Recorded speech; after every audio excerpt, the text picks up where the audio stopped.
So the Fever just got destroyed by the Liberty, and like destroyed. I didn't watch any of the game. I didn't even keep up with the score till right before it was over. I checked out to see what the score was, and it looked ugly. And I don't know exactly what happened. I don't know who didn't show up, who did show up for what team. I'm sure it had to be a combination of a lot of things, but I just the game started at 7:30 Eastern time, and I got off at 8, and I could have certainly sort of kept up with it at work, listened to it on the way home, and really watched the second half. But I didn't even know they were losing that bad, and I still never really bothered to check out and see how the game's going. And that's the kind of concerning thing. I knew I, heading into it, I was unsure whether I'd watched it or not. I wasn't trying to like boycott it or anything like that. And that's the scary part. There was no active thought like, I'm not watching this. I'm fed up. I can't stand it anymore. I'm not going to watch this. I never thought like that. For me, it was just more a case of I just didn't want to. I didn't have anything important going on. just me here at the house, divorcing, divorced, and I mean, I certainly didn't have anything to do here. Hang out with the cats, I guess, but you know, it's just me listening to music and just trying to unwind, basically, and that's the scary thing, when you're not actively trying to say I'm mad at you, I'm not going to tune in. When you're not thinking about it, when it's just becomes something you don't want to watch, that's where the problem lies. I mean, I knew Caitlin Clark wasn't going to play, but I mean, I've still grown very attached to the Indiana Fever. Leah Boston, Kelsey Mitchell. I mentioned I really like her game. I don't know if I mentioned that yet, but the Hollywood Blondes, Sophie and Lexi. They I've really grown attached to them. I want to see them do well too. That's why I got this Commissioner's Cup shirt because it was fun watching that whole team win and celebrate. Even though there's an uncomfortable moment that I'm gonna talk about here in a second, but it's like I just feel worn down by it, at this point. And I got a feeling, once Caitlin comes back, hopefully they're not going to rush her back. I hope she doesn't try to play in this All Star game just to play in it. If it disappoints the league and hurts the league financially and hurts their CBA, maybe they will finally do something about this trash that's going on in the league. But I don't know, and something I'm going to talk about is what's going on and just how I kind of wound up here. Somebody who's basically seen Caitlin Clark games as much must watch TV, and as a result of the last year, have grown really attached to the Fever and seen them as must watch.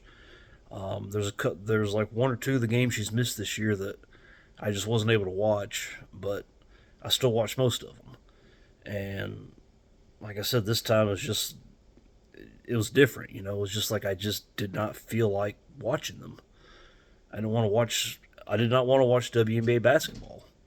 And I mean, I kind of had a feeling too they were going to get destroyed. But I mean, last year I knew that they were getting destroyed in a lot of games, and I still tuned in.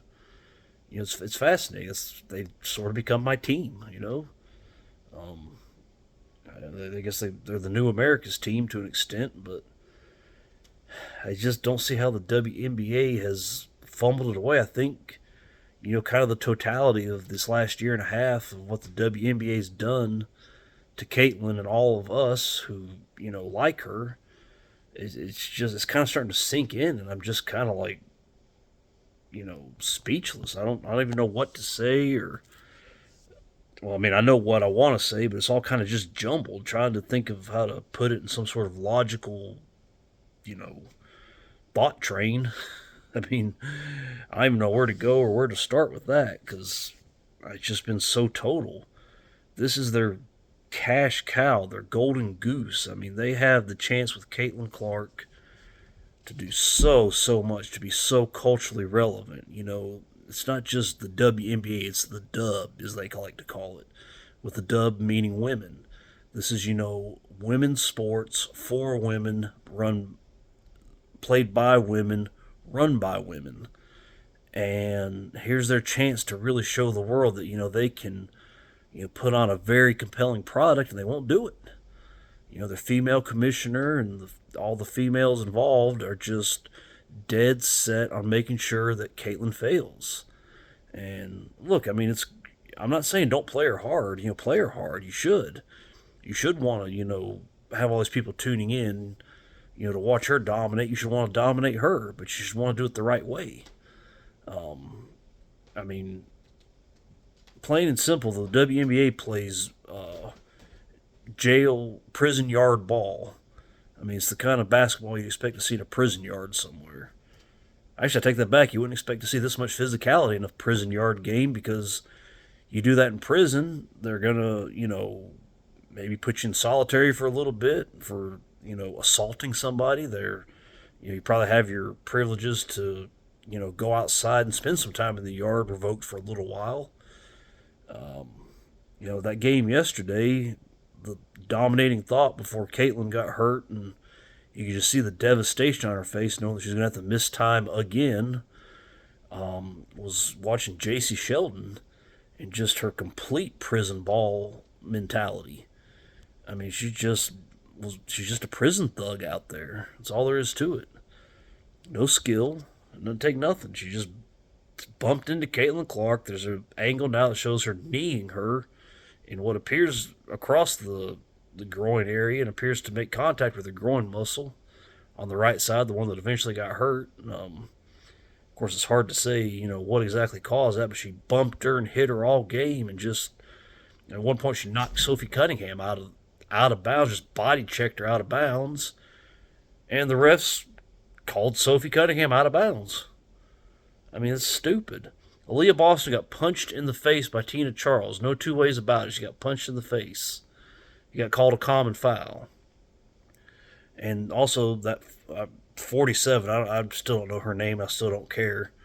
The other one that was just hand checking and bumping Caitlin all over the floor all night, which was not being called by the refs. She elbowed the shit out of Sophie Cunningham in her head. You could see her clearly look over at Sophie and lift her elbow up and hit her in the head. How is this productive for women? I don't get it. I mean, you physicality does not mean you just cheap shot, elbows, punches. And my other question is the WBA going to look back at these and say, oh, okay, our officials might have missed it, but this front office didn't miss it. You're going to sit out a couple games.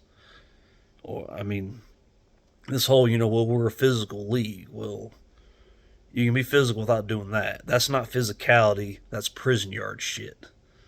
What JC Sheldon does is prison yard shit. And again, that's, the reason why there should be no expansion. 13 teams. That's all they have is 13 teams, and they're relying on a talentless bum like JC Sheldon is a starter in this league. Now, granted, it's for the Connecticut Sun, who's just a sorry excuse for a basketball team, but I mean, that's a starter in your league of just 13 teams. What's going to happen when you're up to 18 or 19, to whatever it's going to wind up being? I don't even know. What's going to happen when it's that many and you're spreading the talent pool even further out? I mean, it's pitiful and pathetic, and it's just, you just have to ask yourself, why am I watching this shit? Why am I watching this? And Caitlin, you just look what they've done to her. I mean, she is the bright shining force into this league, and now she just, for a number of reasons, which comes down to the officiating and the fact that the league will not do anything behind these incompetent officials to legislate out this physicality, which is really just dirty plays and cheap shots, prison yard stuff. I mean, it's taking its toll because, first of all, in the offseason, Caitlin put on muscle. She had to. She couldn't absorb that beating. She had to have some muscle on her. Well, that's messed everything up because, her frame is now carrying more weight than it's probably meant to.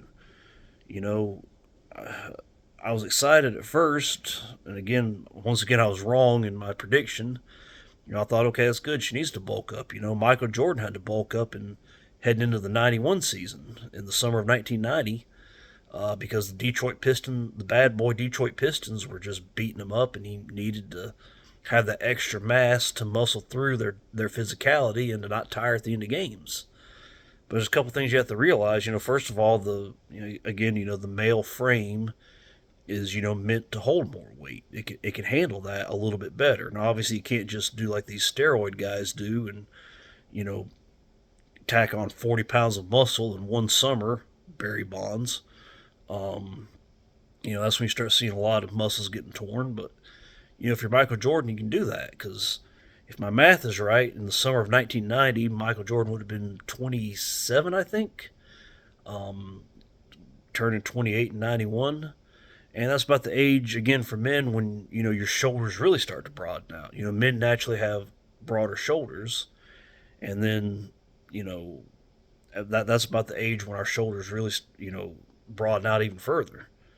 And we really start being able to, we're able to start really, packing on weight. It's different for all of us. For me, I was about 30 when the weight kind of started packing on and I wasn't ready for it. And kind of ballooned out and tried to get it into control throughout my 30s and in my 40s. And it's kind of fluctuated. I've never been big, luckily, but, had that beer belly a lot, which that's my fault. But, back to Caitlin Clark, that she's, carrying more weight than her frame's, ready for. And as a result, it just changes everything. Her running motion, and with the running motion messed up, that's when you start pulling stuff. And she's pulled, first it was the right quad, then the left quad. Maybe it was the left and the right. I don't know. She managed to pull both quads, and she's clearly not been healthy all year. Something in the off season happened, and she's been completely off of her game all year. And she's still better than all but about 3 or 4 players, but that's another story. Um, but the problem is, once one part gets, you're running around, and once one part of your body gets hurt, you start compensating. And that's pretty clearly what she must be doing because now it's her right groin that's pulled. It's the left one that had been the problem before. And that's just what happens. I mean, I remember for me, I forgot what happened. It was about 2017. I guess I was 33, and one of my feet, something happened to it. It was just hurting really bad, and I was trying to get like special insoles, and I didn't, without even realizing it, I started compensating with my other foot, and it started hurting a lot. And I had to spend a fortune on insoles, but it worked. But that's another story. But that's what happens. And now she's just in this perpetual cycle because she can't. She's got to have the weight to deal with it, but the weight's going to hold her down. They're still just the way they're bumping into her game after game, week after week, and now it's coming into year after year. The body just can't handle that. I don't care who you are; it's going to break down. Especially when that's the thing about women. Their bodies aren't meant to hold that type of muscle and to take and to stand up to that kind of beating on their musculoskeletal region. Obviously, they're way tougher than we are in other ways, but when it comes to just a strictly sports point of view, it's not meant to be. But if they would, take this just physicality out of the league and make them play, uh, you know, non-prison yard ball, it'd be okay. But they just, and I don't, and part of me has been trying to understand why. Why do they, you know, why do they want this to fail so bad with Caitlyn? But I think it's just because of what she represents. Straightness. Not being a part of the LGBT, all them, and the nuclear white family, which has just been for people like the women in the WNBA, they've just been trained to hate. It's sickening to them seeing these white traditional families with the presumptive mother and father and what's presumed to be their kids what look that way. They hate it, and they would rather watch their league sink and go back to being a small little activist league that doesn't do anything but they think they are, than they would to have this straight lady who, even though she's not outward about it, she represents traditional family values. She's definitely white. She's doesn't make any effort to try to urbanize herself, for lack of a better term. You see some of these white people, they get into sports like the NBA or something like that, and next thing they're picking up this kind of like urban accent, and the rest of us are watching them like, ugh. bruh, as the stepkids say. But yeah, it's just and I think I really do think it's the straight part that's because I've kind of tried to avoid talking about this part of it because I mean, it's uncomfortable to talk about, but it's also a pretty hardcore accusation. But I think the league's sexually harassing Caitlin Clark. I know, like I said, I know it sounds crazy, but I mean, you look at what Candace Wiggins said back in like 2017, I think it was that this is a league that's she called it 98% lesbian, which is probably an exaggeration. And she later said it was an exaggeration that she was trying to the point she was trying to put across is she felt like the 2%, but that's neither here nor there. And she got bullied for being straight and popular. So, that celebration of the Commissioner's Cup I was talking about, Sydney Colson, who's a lesbian. I mean, like I said, that's okay. I hope everybody, if you can find love, however you can find it, by all means, as long as both sides are of age consenting, of course. But she just casually, I don't know, they've been drinking champagne, but Caitlin Clark was kind of bending over in front of the camera to thank the fans, and Sydney Colson just casually, I don't know what she did, if she reached and grabbed or poked or whatever, and Caitlin immediately stood up and was like, "Oh, no, thank you." And you could tell she didn't like it, and she's just trying to keep her cool. But you could tell she didn't like that. But why would Sydney Colson do that? That's to me, that's lesbian hazing, is what I call it, or lesbian bullying. You're just trying to make her uncomfortable by doing, something that you don't want anybody, especially another woman, to do. And to me, that's just what that is, and that's somebody that Caitlin actually likes. That's one thing that I noticed about the first that Connecticut Sun game with all the ejections and technicals was J.C. Sheldon obviously was bumping her around, but she also kept hip checking her with quite honestly the front part of her pelvis, her genitals. She kept bumping her genitals into Caitlin's. And then after she poked her in the eye, then immediately walked up to her and bumped her genital to genital. And then immediately, and of course, which caused Caitlin to, kind of shove her back or just throw her arm up. She didn't shove her, she threw her arm up to say, "Get away from me." And then immediately Marina Mayberry, who does not have these kind of reflexes, just ran in and bumped her genitals up against her. And I mean, that's just, there's no two ways about it. I mean, the more I think about it, the more I realize that was set up. And I think that's part of a larger issue for them, or a larger ploy for them to make her uncomfortable by putting her in these lesbian type situations that she's clearly uncomfortable with. There's a picture that came out of, I think it was Ryan Howard on the Atlanta Dream, hand checking her, which apparently is legal, but I mean, clearly grabbing her breast, like grabbing her. That's not an accident. You don't see this happening. You don't see a lot of this stuff just happening. You do that to a guy does that to another guy, and I mean, it's going to get ugly. Whether you're a fighter or not, that's going to trigger something in you. So, I don't know. I don't get it. I mean, I know, I feel like some of these videos are just me saying, I don't get it, but trying to make sense of something that makes no sense, but I want to know where it goes. I mean, why is this their goal? I mean, do they really hate us straight people that much?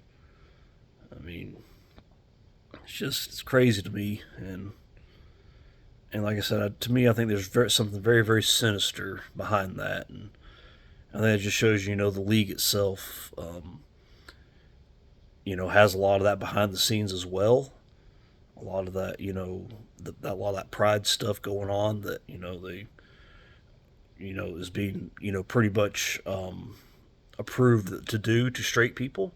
And I think the NBA is in on it. I think Adam Silver's in on it. I think they understand, okay, this league we've created is turned into basically a lesbian safe haven where they can do all the depraved stuff they want.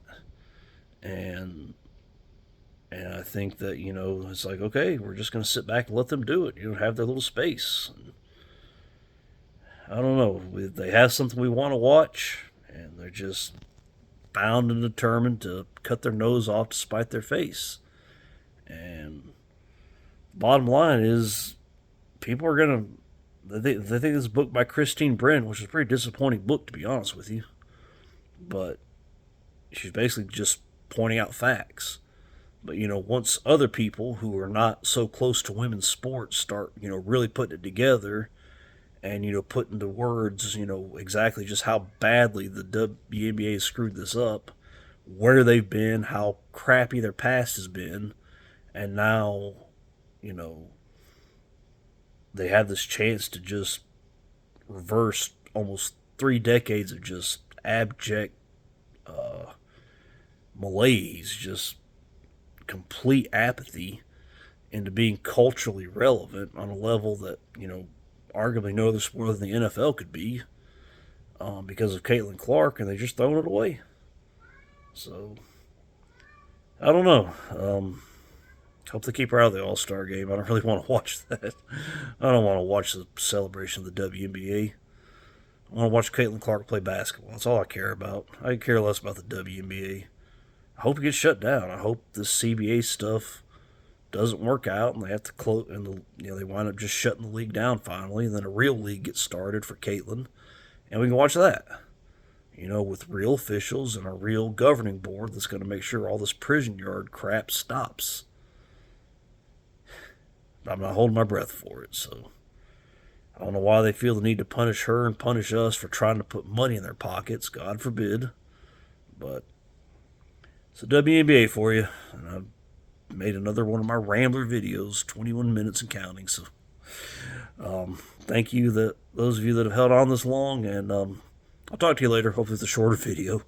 Take care.